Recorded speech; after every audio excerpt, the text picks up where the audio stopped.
Part 4, you will hear a lecture about the situation of wild animals, especially wild boar. First, you have some time to look at questions 31 to 40.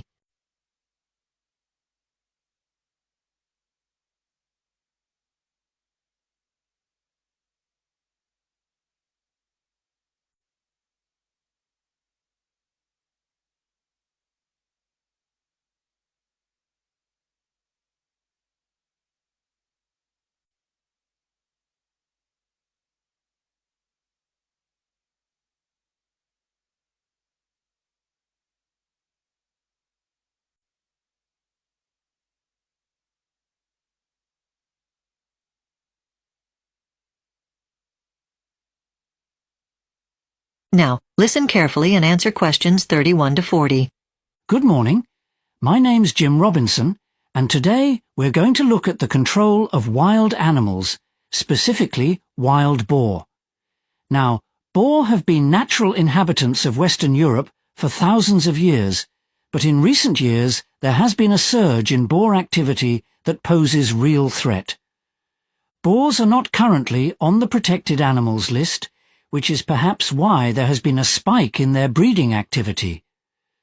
Boars are an indigenous species and are particularly plentiful in rural France and the Bavarian uplands of Germany.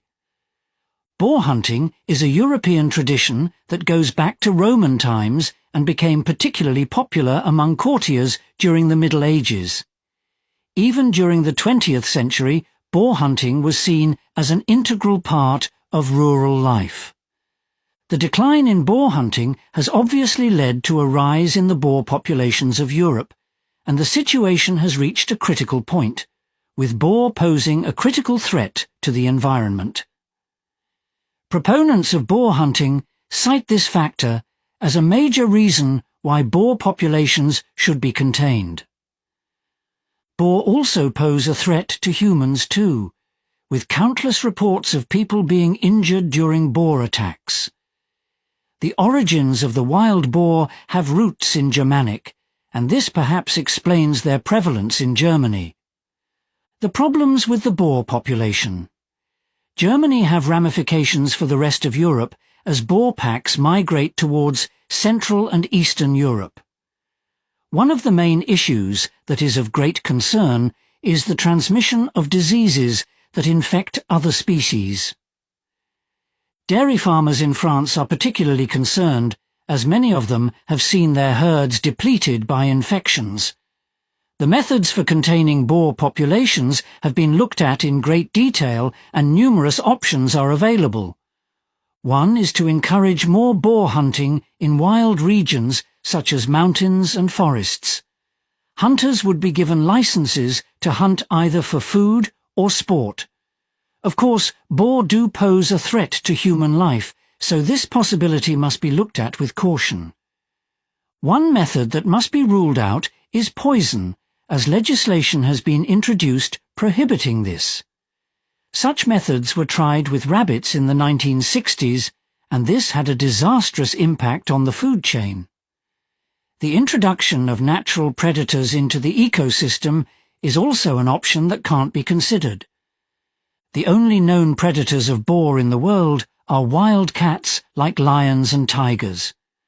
Obviously, there's no way such animals can be allowed to roam the mountains and forests of Europe.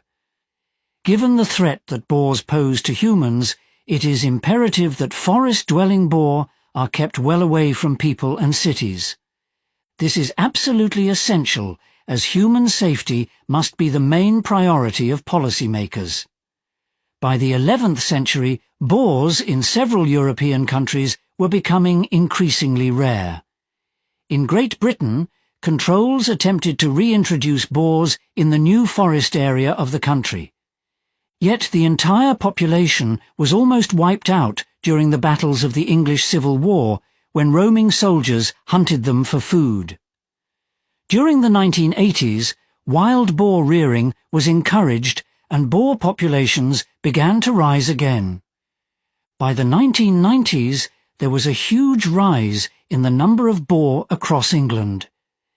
Due in large part to the species no longer forced to live in captivity, Many boar have broken free from farms across England and are breeding at a rapid rate.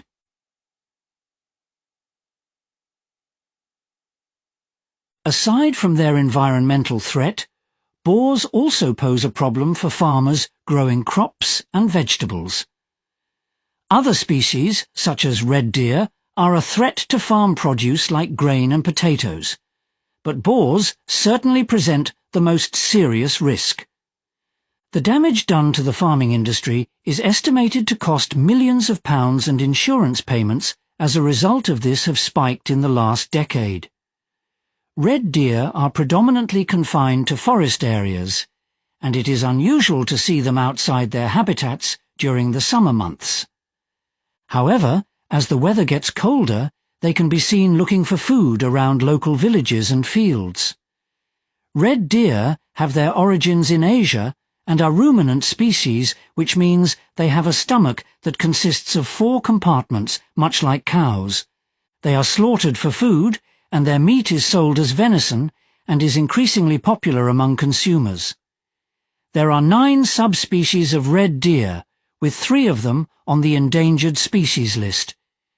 The deer population doesn't pose the same threat as the boar population, but it certainly needs to be addressed. Forest areas are their main habitats, and they are now breeding at a much higher rate than in previous years.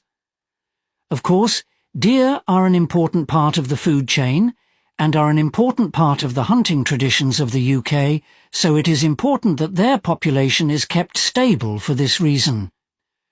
Though the real concern is the problems that deer present for farmers who have seen their crops suffer in devastating ways.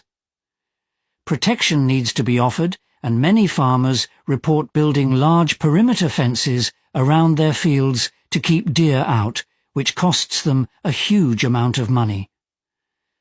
Government funding is so far inadequate to offer the protection farmers need, but ways are being looked at to provide subsidies through other means.